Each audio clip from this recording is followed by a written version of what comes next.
Hey there, my fellow anglers and fishing fanatics. Welcome back to the channel, your go-to spot for the freshest fishing forecasts and tips that actually work. Today, we're diving deep into the conditions for Australia on Sunday, January 11th, 2026. This day, friends, is shaping up to be a true Australian summer classic, but with a few intriguing twists that could turn a good day into an unforgettable one. We're talking about warm waters, active fish, and a moon phase that, by my experience, often brings steady, rewarding bites. Get ready, because I'm going to share exactly why this day will be special for casting a line down under and how you can make the most of it. First up, for those of you chasing the legendary Barramundi in the tropical north of Australia, January is prime time. The waters are absolutely buzzing with baitfish and prawns, making barra aggressive feeders.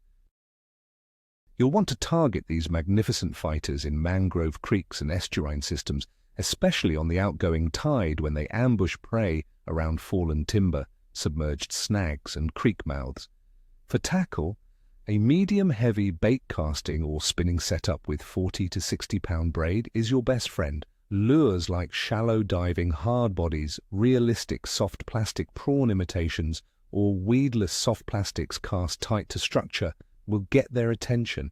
Remember, a slow, methodical retrieve often triggers the strike in these warmer waters. Next, let's talk about the ever-popular whiting.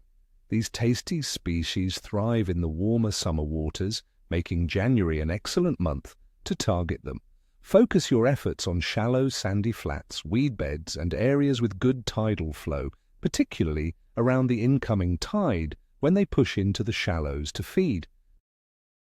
A light spinning outfit with 4 to 8 pound line, a running sinker rig, and fresh baits like worms, pippies, or peeled prawns are absolutely deadly.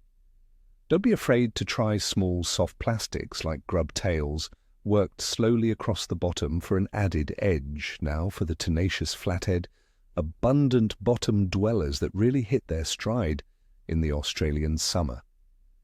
You'll find them in estuaries and bays, lurking around drop-offs, weed edges and sandy gutters, especially during the run-out tide when they lie in wait for unsuspecting bait.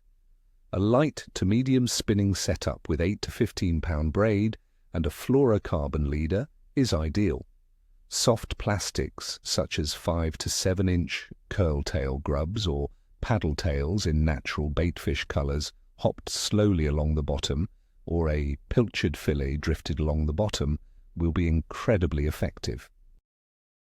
And for those seeking a powerful fight, the kingfish or yellowtail amberjack are schooling up in huge numbers along the coastal areas, particularly in southern and eastern Australia, and even pushing into river systems during these warmer months. Look for them around offshore reefs, headlands, and deeper sections of estuaries. Heavy spinning or jigging gear with 50 to 80-pound braid is essential. Live baits like squid or yakkers are irresistible, as are large stick baits, poppers, or metal jigs worked with an aggressive retrieve. Be ready for a serious battle, my friends. All right, let's break down the conditions that are shaping our forecast. Weather. For January 11th, 2026, Australia is looking at a classic summer's day.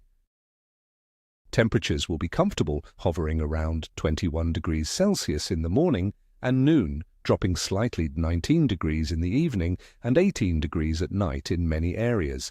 For coastal cities like Sydney, expect daytime maximums around 26 degrees Celsius. The atmospheric pressure appears stable, which is generally a good sign for consistent fish activity. Wind will be predominantly from the southeast, ranging from a gentle 9 miles per hour to a breezier 23 miles per hour in places like Sydney, shifting to south in the evening. As for rain, we're looking at mostly dry conditions, with only a slight chance of light precipitation around 0.1 to 0.5 millimeters, possibly in the evening. Overall, stable and warm weather means comfortable conditions for both us and the fish. Water temperature. This is where Australia truly shines in January. The water temperatures are beautifully warm across much of the continent. In coastal areas like Sydney, the average sea temperature is around 22 degrees Celsius, with highs reaching 25.2 degrees Celsius. Up north, it's even toastier, with some areas reaching over 30 degrees Celsius. These warm waters are fantastic for metabolic activity in fish, encouraging them to feed actively and making it an ideal time for many summer species to be on the bite. Moon phase. On January 11th, 2026. Well be under a last quarter moon. The moon's illumination will be around 40 to 42% and steadily decreasing. Now, many old-timers, myself included, believe that the last quarter phase offers a steady, rather than explosive, bite. It's often a time when fish settle into more predictable feeding patterns.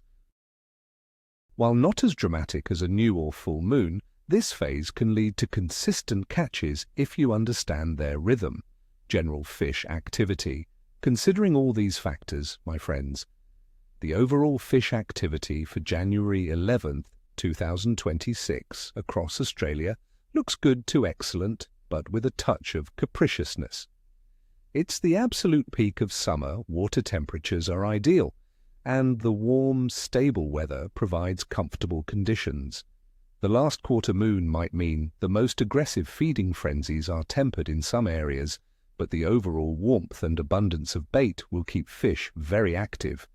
Expect strong feeding periods around the morning low tide, and particularly during the afternoon high tide, as fish move with the gentler tidal movements. Species like Barramundi, snapper, whiting, flathead, and kingfish will be actively feeding and accessible. Patience and precise presentation will be your best friends, especially during those midday lulls. So there you have it, my friends, your detailed forecast for January 11th, 2026 across Australia. This day truly promises some cracking fishing opportunities for those who read the signs and adapt their tactics. I wish you all nothing but tight lines and screaming reels. Don't forget to hit that subscribe button if you found this forecast helpful. Smash that like button. And let me know in the comments, what are your fishing plans for this weekend? And what's your secret weapon for summer fishing down under? Share your observations and let's build this community together. Until next time, stay safe out there and may your lures always find their mark.